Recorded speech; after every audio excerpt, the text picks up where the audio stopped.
আসসালামু আলাইকুম। কেমন আছেন আপনারা সবাই? আশা করছি সবাই অনেক বেশি ভালো আছেন। সবাইকে আবারও একবার আমন্ত্রণ করছি সাদামাটা রান্নাঘর অ্যান্ড ব্লগসের আরেকটি নতুন ভিডিও দেখার জন্য। আজকে আমি আপনাদের মাঝে শেয়ার করছি আটা আর আলু দিয়ে ভীষণ টেস্টি নাস্তা রেসিপি বা টিফিন রেসিপি। তো চলেন দেখি তৈরির পুরো প্রস্তুত প্রণালী আপনাদের মাঝে শেয়ার করি। এখানে একটা বোল নিয়েছি। বোলের মধ্যে চায়ের কাপের মেপে ১ কাপ মতো আটা দিয়েছি। আটার মধ্যে স্বাদ মতো লবণ, সামান্য পরিমাণ কালো জিরা, ১ টেবিল চামচ মতো তেল দিয়ে দিচ্ছি। তেলটা আটার সঙ্গে একটু ময়াম দিয়ে নিচ্ছি। ময়াম দেওয়া হয়ে গেলে অল্প অল্প করে নর্মাল পানি দিয়ে ডো তৈরি করে নেব। ডোটা একেবারে শক্তও করব না, আবার নরমও করব না। ভিডিও শুরুতেই আপনাদের অনুরোধ করছি, যারা ভিডিও দেখছেন তারা প্রথমে একটা লাইক দিয়ে পুরো ভিডিও দেখার চেষ্টা করবেন।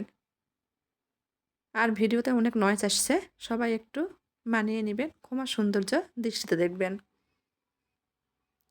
ডো তৈরি করে নিয়েছি।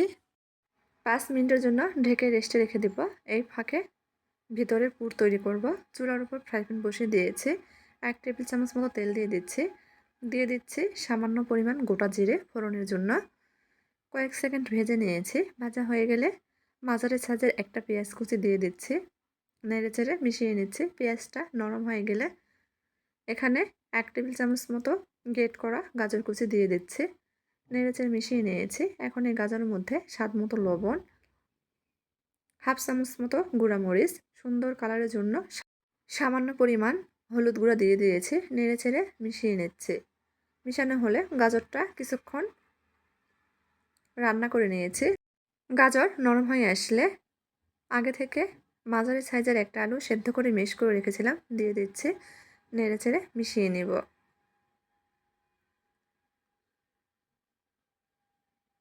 মিশানো হয়ে গেলে এখানে আমি নুডলস মশলা ব্যবহার করছি। নুডলস মশলার পরিবর্তে এখানে চাট মশলা ব্যবহার করা যাবে। নেড়েচেড়ে মিশিয়ে নিচ্ছি। মিশিয়ে নিলেই আলুর পুর তৈরি। উঠিয়ে নেব, উঠিয়ে ঠান্ডা করে নেব। এদিকে ৫ মিনিট পর ডোটা কিন্তু আগের থেকে অনেকটাই নরম হয়ে গেছে।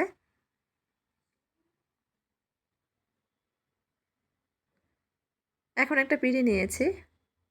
পিঁড়ির উপর সামান্য পরিমাণ আটা ছড়িয়ে দিব। পুরো ডোটাই নিয়ে নিচ্ছি। বড় করে রুটি বেলে নেব।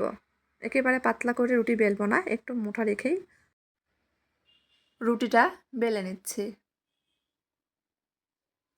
হাতের কাছে যদি আটা আর আলু থাকে তাহলে কিন্তু ঝটপট ১০ মিনিটে এই নাস্তাটি তৈরি করে নেওয়া যায়। খেতেও কিন্তু ভীষণ মজার, সবাই কিন্তু অনেক পছন্দ করে। রুটি বেলে নিয়েছি, দেখেন পুরুত্ব কীরকম রেখেছি। এখন একটা ছোট বাটি নিয়েছি। বাটি দিয়ে ছোট ছোট করে লিচি কেটে নেব। এতে করে প্রত্যেকটা নাস্তায় কিন্তু সমান শেপে হবে, দেখতে ভালো লাগবে।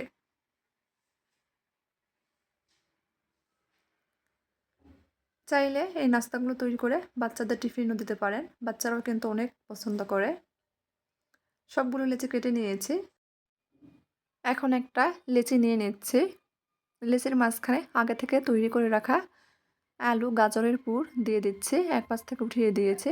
হাত দিয়ে এভাবে চেপে চেপে মুখটা বন্ধ করে দিব। পুলি পিঠার মতো করে নাস্তাগুলোর শেপ দিয়ে নিচ্ছি।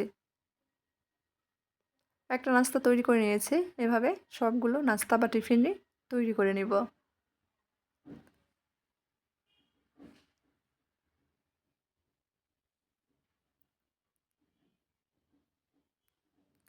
একটু চেপে চেপে মুখটা বন্ধ করে দিতে হবে।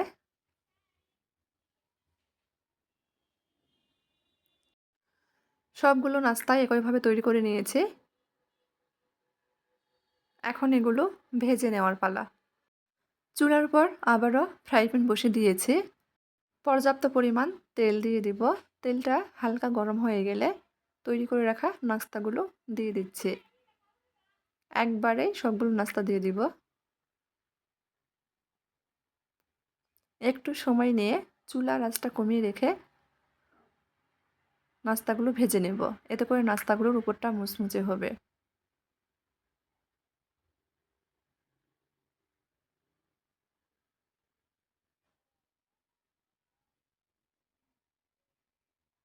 ভাজা হয়ে গেছে, উঠিয়ে নিচ্ছি। আর উঠিয়ে আপনাদের পরিবেশন করে দেখিয়ে দিচ্ছি নাস্তাগুলো কতটা মুচমুচে হয়েছে। পরিবেশন করে নিয়েছি। কাছ থেকে দেখিয়ে দিচ্ছি যে কীরকম হয়েছে। একটা নাস্তা আপনাদের মাঝে ভেঙে শেয়ার করব। তো আমার আজকের এই নাস্তা বা টিফিন রেসিপিটি আপনাদের কাছে যদি একটু ভালো লেগে থাকে, তাহলে দয়া করে সবাই চ্যানেলটি সাবস্ক্রাইব করবেন। লাইক, কমেন্ট, শেয়ার করে নিয়মিত চ্যানেলের পাশেই থাকবেন। ভেঙে দেখাচ্ছি, দেখেন কতটা মুচমুচে হয়েছে। ভিতরে আলুর পুরে ভরা। খেতেও কিন্তু ভীষণ মজার। তো আজকের মতো এই পর্যন্তই। সবাই ভালো থাকবেন। আল্লাহ হাফেজ।